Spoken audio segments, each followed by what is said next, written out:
મહેસાણા વિજાપુરથી એક ચોંકાવનારા સમાચાર સામે આવ્યા છે। વિજાપુરમાં થોડા દિવસો પહેલાં જે અકસ્માતને પોલીસે એક સામાન્ય હિટ એન્ડ રનનો કિસ્સો માન્યો હતો તે વાસ્તવમાં એક સુનિયોજિત મર્ડર કાવતરું હોવાનું બહાર આવ્યું છે।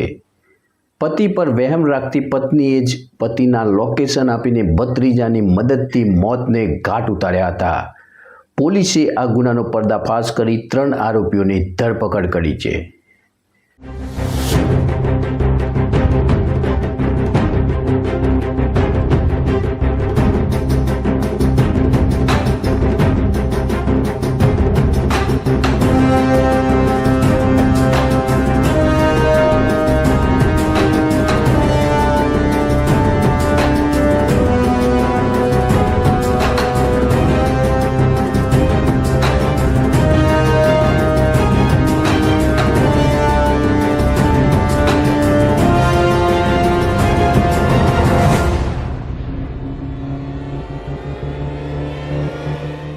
ગુજરાત પોલીસની સતર્કતા અને ટેકનિકલ તપાસના કારણે મહેસાણા જિલ્લાના વિજાપુર પોલીસ સ્ટેશન વિસ્તારમાં બનેલી એક ચોંકાવનારી ઘટના સામે આવી છે। 8 જુલાઈ 2026ના રોજ બનેલી એક કથિત અકસ્માતની ઘટના ખરેખર પૂર્વ નિયોજિત હત્યા હોવાનો પર્દાફાશ થયો છે। કૌટુંબિક ઝઘડા અને શંકા વહેમના કારણે પત્ની અને પુત્રીએ જ ભાણેજને પૈસાની લાલચ આપી પોતાના જ પતિ પિતાની ગાડી નીચે કચડીને હત્યા કરાવી દીધી હતી। વિજાપુર પોલીસે ગણતરીના દિવસોમાં ગુનાહિત કાવતરાનો પર્દાફાશ કરી 3 આરોપીઓની ધરપકડ કરી છે। ગત તારીખ 8/7/2026ના રોજ આનંદપુરા રોડ પર એક્ટિવા ચાલક વિનોદભાઈ પટેલને એક અજ્ઞાત બ્રેઝા ગાડીએ ટક્કર મારી હતી, જેમાં તેમનું મોત નીપજ્યું હતું। શરૂઆતમાં આ મામલો હિટ એન્ડ રન અકસ્માતનો લાગતો હતો, પરંતુ વિજાપુર પોલીસ સ્ટેશનમાં આ અંગે ગુનો નોંધી તપાસ શરૂ કરવામાં આવી હતી। ગાંધીનગર વિભાગના નાયબ પોલીસ મહાનિરીક્ષક ડીઆઈજી વિરેન્દ્રસિંહ યાદવ, મહેસાણા પોલીસ અધિક્ષક એસપી હિમાંશુ સોલંકી અને વિસનગર વિભાગના ડીવાયએસપી દિનેશસિંહ ચૌહાણની સૂચનાથી વિજાપુર પીઆઈ આરજે ચૌહાણની ટીમે તપાસના ચક્રો ગતિમાન કર્યા હતા। પોલીસે ઘટના સ્થળ અને આસપાસના સીસીટીવી ફૂટેજ ચેક કરતા એક સફેદ રંગની નંબર પ્લેટ વગરની શંકાસ્પદ બ્રેઝા ગાડી નજરે પડી હતી। આ દરમિયાન પોલીસને એક મહત્વના સાક્ષીની કડી પણ મળી।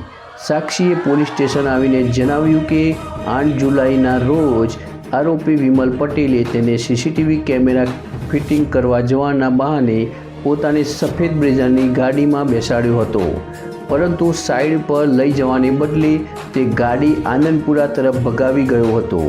આનંદપુરા ચોકડી આગળ વિમલે જાણી જોઈને એક એક્ટિવા સવારને જોરદાર ટક્કર મારી દીધી હતી અને સાક્ષીના વિરોધ છતાં ગાડી ઊભી રાખ્યા વગર ત્યાંથી નાસી ગયો હતો।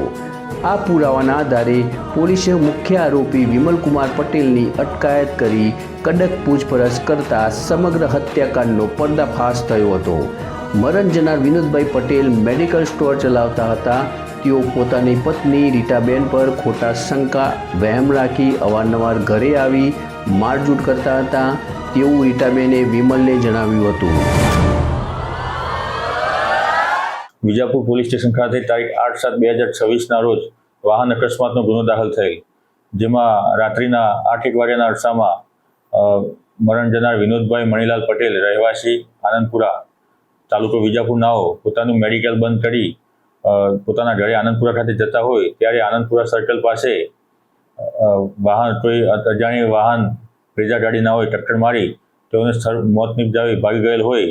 જે ગુનાના કામે અમો દ્વારા તથા વિજાપુર પોલીસ દ્વારા તપાસ કરતા તે ગુનો શંકાસ્પદ લાગતા અને સીસીટીવી કેમેરા તથા હ્યુમન સોર્સિસ તથા ટેકનિકલ સર્વેલન્સ આધારે તપાસ કરતા સદર ગુનાના કામે મરણ જનાર વિનોદભાઈના પત્ની રીટાબેન તથા રીટાબેનની ભૂમિકા શંકાસ્પદ જણાઈ આવતી હોય, જેથી તેઓની ઊંડાણપૂર્વક તપાસ કરતા તેઓએ સદર ગુનાની કબૂલાત કરેલ અને તેમાં તેઓએ તેમના પતિ વિનોદભાઈ નાઓ તેઓને હેરાન પરેશાન કરતા હોય, જેથી આ કામે તેઓએ તેમના બહેનના દીકરા ભત્રીજા વિમલભાઈ પટેલ નાઓને વિશ્વાસમાં લઈ અને તેઓને આ કામે તેમની પત્ની સાથે તેમની દીકરી શ્રદ્ધાબેન સાથે ગુનાહિત કાવતરું રચી અને આ મરણ જનાર વિનોદભાઈ નાઓને બ્રેઝા ગાડીથી પાછળથી ટક્કર મારી અને મોત નિપજાવેલ હોય, જેથી આ બાબતે કાયદેસરની કાર્યવાહી કરી આ ત્રાસથી કંટાળીને રીટાબેન 1 મહિના પહેલાં પોતાના ભાણેજ વિમલને વોટ્સએપ કોલ દ્વારા ઘરે બોલાવ્યો હતો